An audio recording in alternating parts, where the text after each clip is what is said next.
not season 3, and I watched this today. Oh, I didn't watch this. I'm gonna see what it's all about, though.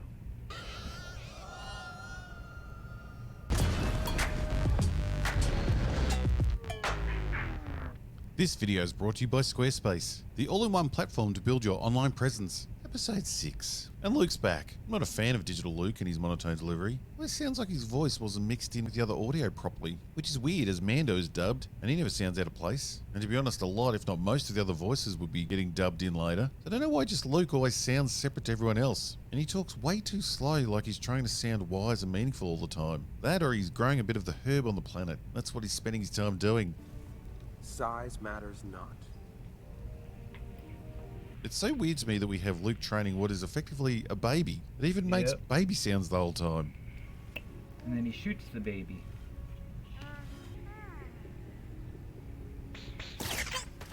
It feels like half the time we're watching a Muppet movie. What is the point of all this? Well, I know the point is to sell toys, and Grogu and Mando are about the only toys that are selling. And I do wish they'd try and sell the mod gating figures, because I'd definitely be buying those. Luke has Grogu remember his past, so Grogu flashes back to the night he survived the Jedi Temple attack, just like Reva did. Wouldn't that be an awesome twist if during the flashback we see Grogu escaping through a door, and as Reva runs for the door, he just closes it on her, trapping her in with the bad guys and sending her down her dark side journey. I'd love that twist. It takes us the whole season to realise he's just a little bastard. Oh, I'd like him so much more. But what was he doing at the Jedi Temple that night 30 years ago? The kids we saw swinging their lightsabers around looked ridiculous enough. What was Grogu doing there at the time when he would have been like a 20-year-old fetus?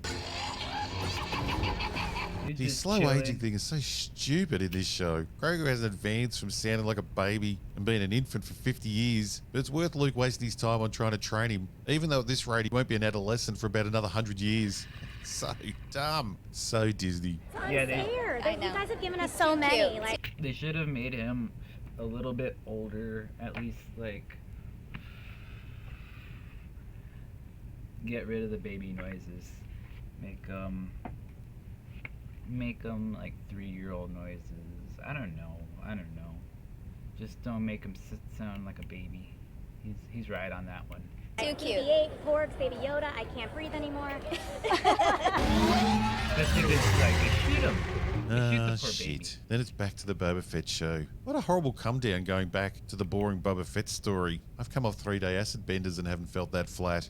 I just want to be in a controlled environment. Have a Coke and a tuna sandwich, just mong out to some snow patrol. The mods. The producers really thought these assholes were going to be popular. You just know there are boxes of mods toys stashed hidden away somewhere at the Lucasfilm offices. Wouldn't it be awesome if they did a crossover and had the mods turn up in Andor? Wouldn't that be awkward? Fennec's leading the meeting, of course. She's in charge of the upcoming battle. Thankfully, because Boba is an idiot. And I'm not even joking, Fennec is a much better character. I'd rather watch her show minus Boba Fett. Isn't that sad? And what a mixed bag it would be coming up against Boba's gang. You could either be fighting a Mandalorian, or these weak-looking, fashion-conscious dipshits. Is in the 80s. You could either die or die laughing. Hang on. Not only have we not seen Boba Fett for 1.5 episodes in his own 7-episode series, yes, they couldn't even get it to 8. They didn't even let him have one line of dialogue in this scene. Not even a grunt of acknowledgement. Jesus. Yeah, even the show knows he's old and useless. Red shirt. This is the most obvious example of a red shirt I've seen for years. That guy we've never seen before is 100% gonna die. Yep. I don't think you heard what I said. If you don't know what a red shirt is, it's when you have a series and the main characters do everything, and then suddenly you see someone else who you've never seen before involved in the main story. They've most likely been brought in to be sacrificed. Because my character isn't important enough for a last name. Because I'm gonna die. The name Red Shirts comes from Star Trek, where red shirts were taken on every mission to die. He's new. But just to catch everyone up on what the bloody hell's going on, the Pikes are coming for the Boba gang because they want the freedom to run spice through his territory. I wonder if that was like a secret little nod to Star Trek that they did there. I wonder if the director of this, I think, is it Favreau? I wonder if he's should just move on to Star Wars or Star Trek and just leave Star Wars alone. Wishful thinking, but it is what it is. Apparently this means war. So Mando's gone to see his old friend the cowboy to try and get some manpower, because the women power would be useless. Just kidding, ladies. But as soon as Mando leaves, big old Cad Bane wanders into town, representing the Pikes and their drug interests. And I really liked Cad Bane's look. I'm not gonna lie. I dug what they did with Cad Bane. I like the teeth. I like the skinny face. They did a good job with this guy. That's my opinion. The tubes, maybe, I don't know. They did a good job.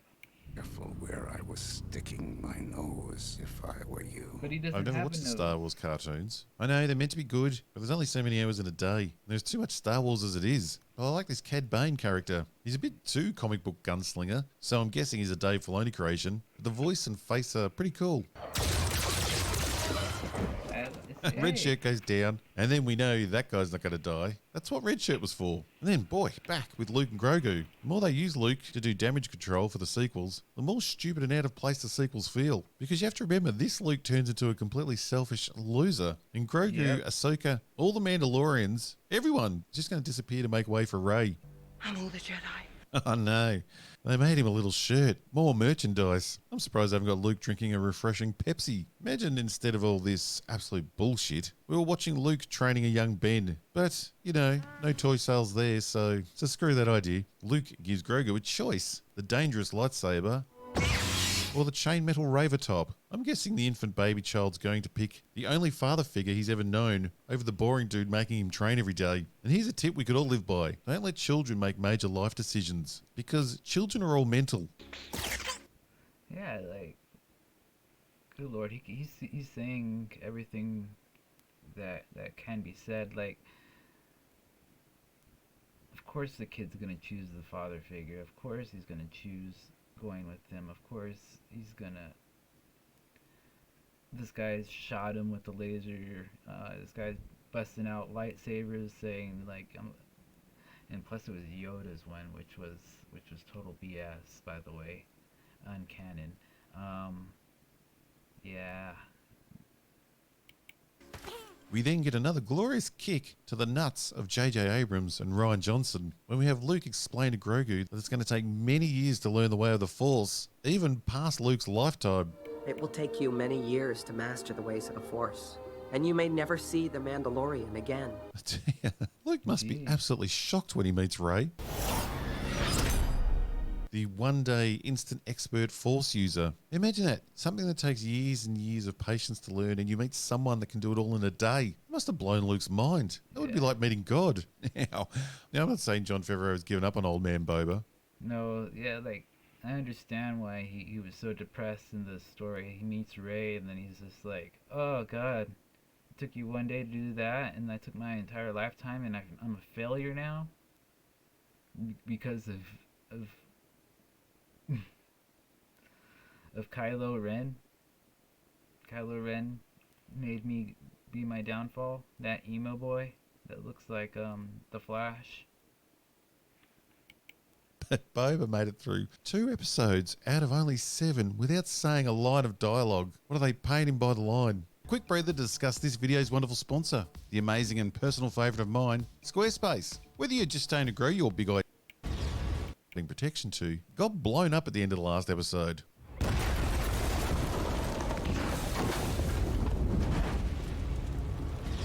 Boba's doing a great job at providing protection to the people that pay him. Boba the genius decides to make the destroyed bar his home base, where he has no access to his ship, Mando's ship, or the Rancor. And he decides to do this because the mods tell him to. Yes, the writers have made Boba a complete idiot. So from now on, he'll be known as Boba Gump, the simpleton. Grogu turns up being flown by R2-D2. Not really sure how Luke knew where to drop him off or that he'd be safe, but, you know, once Grogu dumped him, Grogu could go to bloody hell. And again, we get the feeling that those ex-rebels are...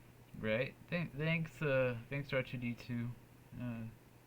Here's one of the most powerful, rare species on the planet. Just drop them off here. Bye. ...have become real controlling pricks. Officer! I filed for my new Republic certification seal just as you were landing. Fennec is back in charge, and by that I mean she's still in charge. And just as a community reminder, remember, when you think Jon Favreau and Dave Filoni are going to save Star Wars, they signed off on this crap, and all the other crap we've been getting. The Gamorrean guards are posted in the Clactunian territory at the start. It looks so out of place in this area, just so... It looked like Cyberpunk threw up in Star Wars. report and will alert us if any of the Pike Syndicate Can you forces hear me? arrive. Fennec Can you then guys keeps even old hear man me? Boba in line, like a husband with dementia. I'm not even going to pretend anymore this is a Boba Fett show. You're emotional. I can take him. We need to adjust. You'll have your moment. The shootout starts with the mods who are patrolling the Controlling city, 'em. and I've never wanted to see a group of people mass murdered so badly. Sadly, they don't all have their heads explode, but they do prove how useless they are. Fennec said that her gang was ready for an attack in any direction, but the truth is the Pisswet gang were easily overrun in every direction. They were completely vulnerable and outnumbered. It's a coordinated attack. Coordinated. Useless, and then all they had were little pew pew. They didn't have big guns. They didn't have nothing. They weren't useful in the fight. None of their mods counted for shit. It was pointless. Attack. They were Boba Fett can only pointless. deal with uncoordinated attacks. Anything Completely coordinated, pointless. he's just no good. Fennec goes off to save the day again, and they needed to get there quick, so it's an odd choice seeing Boba as a jetpack. Scary Chewie gets attacked, and check this guy out. He just runs up and snuggles in under his arm. What is going on there? I don't know. Yay! Fennec again. She's amazing. So far, Boba Fett has done absolutely nothing. Hey, there's Fennec's speeder. Somehow she pulled up right next to the shootout and no one noticed. You call that a Rodriguez. You're welcome. Yeah, The way I thanks. see it, we have two choices. We wait until they get into position and launch a siege on their terms, or we rush out there, catch them unaware, then we can I like what he made his voice do. I really do. escape to your ship at the palace. I can't abandon Mos Espa. These people are counting on me. Yes, but there is a third option. You could escape and get to those two spaceships you have and blast the crap out of these guys and save the town. I mean, it's just a thought, something you could do. So a shootout starts and there are problems. I wouldn't celebrate yet. We Yeah, got it's- problems. Yeah, His the spaceship would annihilate that thing. Annihilate it, dude. Just so utterly dumb. problems the gang is assembled. Blow up the scooters, you bastards. And we get The Boba Fett, even from the cartoon, the Boba Fett would have been absolutely on it and vicious. No mercy. more of Robert Rodriguez's excellence here. When we have these big-ass walking guns that are so useless, you can stand right next to them and have a conversation, and you're fairly safe. What a threat. Velocity, move! Can you protect the others? I can distract them for a spell. In Phantom Menace, even the Jedi took off when these things turned up, but 40 years later, the scary walking gun doesn't even have a swivel head. It has to make a 23-point turn every time it wants to turn around to shoot. Brilliant. And why is this? Yeah, these bosses would be absolutely easy to beat in Elden Ring. One just walking away and not killing them. Well, that's to allow Robert Rodriguez to go full Rodriguez and have this poor bastard spin around before taking a shot. Yes, it looks ridiculous. This coordinated spin during the gunfight makes some sense and looks somewhat cool. This makes no sense, it's just pathetic. I feel sorry for the actor. First they glue a piece of shit to the side of his head, and they make him bounce around like Harry Styles trying to impress 13-year-old girls. Poor guy probably... Yeah, that I didn't notice that before. Good job. wasn't even told anyone he's in Star Wars. We found you! I got a surprise for you! Turn around! Well, I can't hear you! $2 store Ripley joins the commotion because she drives straight up to Mando without hearing the explosions of blaster fire because there's a war going on. Mando and Grogu are reunited in an incredibly quick backflip from the emotional season final ending of Mando that we'd just seen. Hey, what are you doing here? I have more to say on that. Still sounded like babies. Eh, she eats dirt.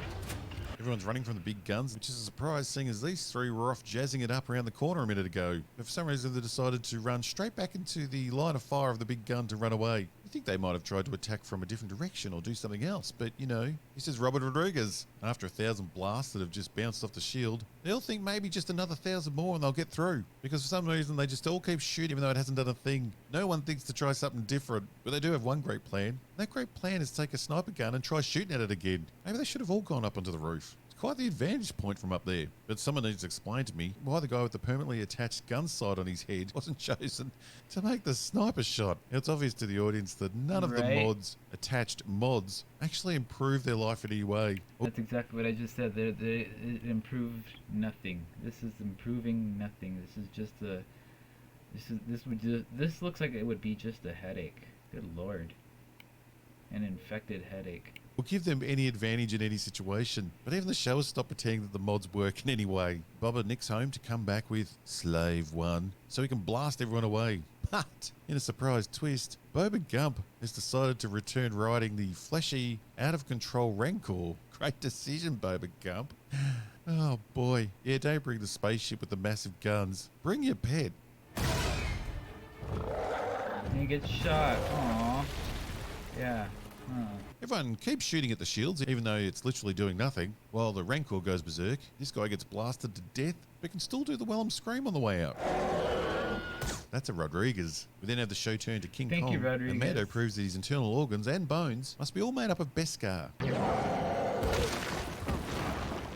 Otherwise, he's just turned to soup in his suit. But thank God we then have Grogu save the day. And also make Luke look like an absolute joke. Tiny little Grogu walks up to the Rancor and puts him asleep at the Force. Weak-ass Luke had to fight the beast mano to mano. We just saw Grogu win the fight without breaking a sweat. Grogu is much more powerful than Luke. It's a race situation all over again. Where do they go from here if he's already so powerful? We then see the final sweep of the enemy crime bosses and Mayor. And Grogu Ray. Grogu Mary Sue. He's got plot armor so strong. I think it's probably stronger than Ray's, honestly. Surprise, surprise. And he's only got a lot more to room to get stronger. Panic again. Oh man, even when you Google the show, she's listed first. Boba's listed 5th on the list, just after Scooter Girl in 4th place. Which brings us to the lovely final scene of the Boba gang together, perfectly spaced out so we get to see everything including those awesome scooters. And the final line goes to... Chrysanthemum, you want to share? Goes to Fennec. Bravo, Lucasfilm. Bravo, Disney. Let's take a moment to just take in that final shot. Even little rat catchers there for some reason. Imagine showing this photo to someone 10 years ago and telling them that this was the future of Star Wars. They'd piss themselves laughing before crying. You're f***ing kidding me. Who in their right mind would want more of this? The great Who's bounty this hunter guy? tied to this boring Dust Bowl town and these scooter riding assholes. There is not one thing in this image I have any desire to see again. It's actually a disgrace what they've done. But they know this, so they're Agreed. smart enough to finish on characters people don't hate. All right, but this is the last time. Wouldn't you want to always be traveling fast through the depths of space? Makes sense to me.